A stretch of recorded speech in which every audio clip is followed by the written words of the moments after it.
What's up, everyone? Morey Croson here from the Performance Lab, and we have another breakdown for you today, and it's going to be on top-end speed sprinting. And today I'm going to do it on the treadmill. I'm also going to do it off of the treadmill, but I thought I'd go ahead and at least do one here for you to make it so you're able to at least progress through the different series that I've had for you over the last couple days. And since it's been raining here in California, I'm not really able to get much time outside, and also obviously with the quarantine and everything like that. So without further ado, we'll go ahead and get this started.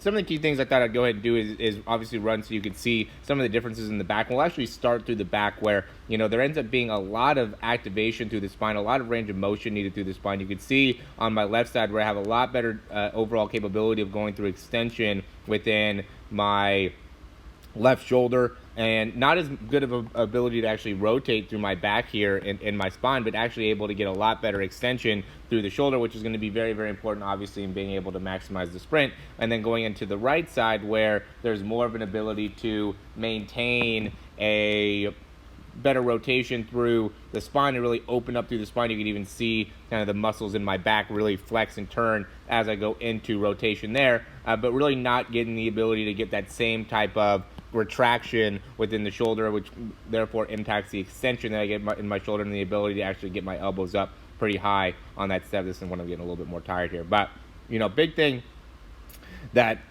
stands out to me is, you know, I really wanted to see the position of the feet and how well you're able how well I'm able to stay stable in my ankle throughout. We went over the transition phase where I was having a little bit more issue, especially on my right ankle, being able to stabilize. Where here, it looks like I'm able to stabilize okay. I'm able to keep my ankle in a pretty good position on each one of the steps, really driving my heel up to my butt on each one, trying not to get my foot too high on each step, and just trying to drive the leg right through. I have realized, and doing some assessments on myself recently, that I am limited in some external rotation in my left hip. And so you can see as I drive my left leg through, I end up having to kind of compensate in my body where I'm leaning over to the side a good amount, having to activate the lat a little bit just to give my hip some clearance to be able to drive that left leg through, where my right side can come through really, really smoothly. I don't have to go and lean over to the side as much, and able to maintain a little bit better position within the spine. But it is very, very interesting to see yourself from the standpoint of like how crooked your spine ends up being, just because we do know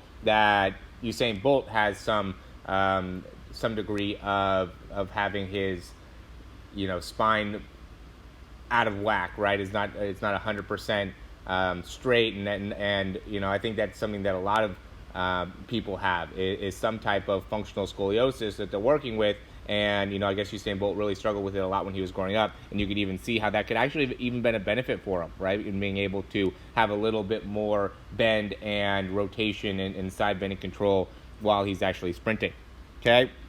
Now looking at the side, you know, big thing that's always important here when you're looking at the side is being able to get that knee up to the hip, and then being able to go and extend that leg out in front of you before you're pulling down. Now, you know, big thing we also want to be able to do is touch with the heel, or sorry, with the more the big toe. We don't want to end up touching with the heel. We also don't want to be pointing with the toe when we're touching, and so really being able to focus on that, I think, is important. And then making sure that your feet aren't getting too far back behind you on each one of these steps. You can see my right hand, I notice that it has like a little bit of an interesting flick as I'm going back, so I got to work on that, make it so I don't flick the wrist so much. But, you know, really putting a big emphasis on extending that leg out in front of you, driving that heel right underneath, and being able to, as soon as your foot gets back behind your heel, or as fast as you can once your foot gets behind the heel, be able to push off the ground as soon as you can, get those heels off the ground. Don't spend a lot of time with your heel, you know, on the ground on each one of your steps, and being able to really push off fairly early. Obviously, it's going to be different when you're running on a treadmill, because you end up touching with your foot more out in front of you than you do when you're typically running, which is going to be normal, especially on these Woodways, because of how they arch like how they do.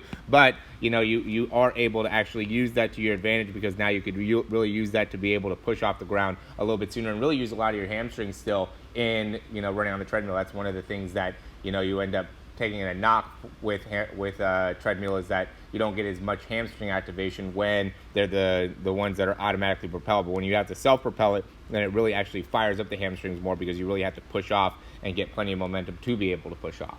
All right, so I just wanted to show you guys some top-end speed stuff. As always, I'm just giving you some new, different ways to look at top-end speed, understand top-end speed. You know, hopefully you can apply this to your own mechanics, especially with the back stuff, and being able to actually see yourself sprint, and hopefully be able to make some corrections in your own sprinting capabilities. We're like I've said, we've been doing Zoom sessions, we've been doing breakdowns, we've been really trying to go from an online perspective, help out as many people as we can. producing much more content here lately. So hopefully you guys have all enjoyed it. Hopefully you guys are all staying safe, and we'll talk to you soon.